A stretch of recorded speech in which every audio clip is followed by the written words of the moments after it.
Hey there, ladies and gentlemen, it's me, Dr. Donna. Welcome to week 22 of 10. Last week I read An Imperfect Spy. Here's what I have for you. Ladies and gentlemen, I added fiction to this year's book challenge, and I used to read Walter Mosley's books back in the day, A Yellow Dog, A Red Death, Devil in a Blue Dress, and I have a master's degree in criminal justice, so I thought, yes, this will be great. It's a 151-page book, easy peasy, lemon squeezy.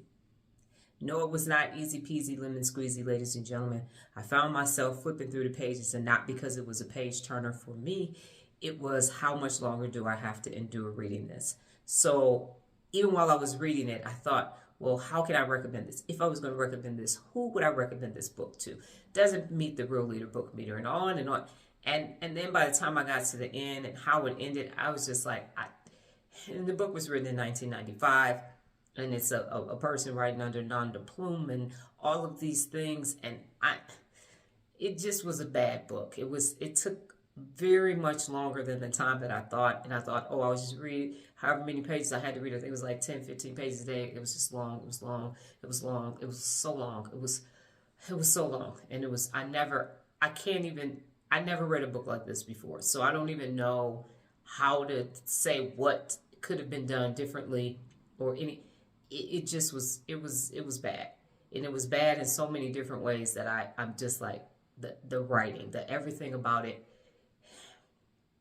No, that I'm speechless. This is the first. I think this is the first time where I'm like, yeah, no, it's a no for me. Absolutely not. I started looking forward to the next book just to try to get through this one. So, no. Okay? No. Last week's next cycle, I'm doing lives every day, and there's this thing called trolls, and so I had to look it up. I didn't know what trolls were, and I found out what trolls were, but I was having a different experience on my lives. And I thought about it, and it kept happening. It didn't keep happening, but it was a different version of trolling. And because I'm a Taurus, that's my zodiac sign, I realized that the people were matadors. And so they were coming on and doing personal attacks, just saying things, the same things. And it wasn't really trolling because it was really pinpointed. And so I decided on the live that I'm going to say matador when the person shows up. And it worked out swimmingly, because what takes place is I say something, it triggers somebody, and then their ego shows up, and their low confidence and low self-esteem puts them on the attack. And so they're coming for Dr. Donna when I'm just minding my own business. You don't have to come to my lives, it's volunteer work. And so now that I understand who they are and the behavior associated with it, I simply say matador. All of the regular participants on the lives understand what's taking place, and within 3 typing things, we can determine if the person is actually a matador, and at that point, I block them. So it was a great next cycle, because trolls usually just come and they leave, or they say something, I tell them that behavior is unacceptable, they apologize, they stop,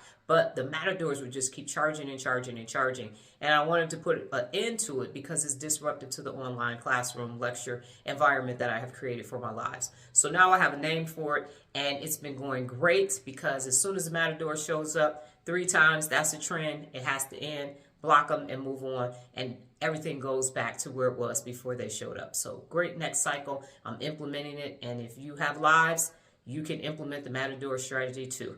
If they demonstrate that they are not going to comply with their 3 comments, they got to go. Got it? Good. This week's book, Of Mice and Men. Well, that's my time, ladies and gentlemen. But before I get out of here, just remember the tenacity of 10. Let the next cycle begin. Adios.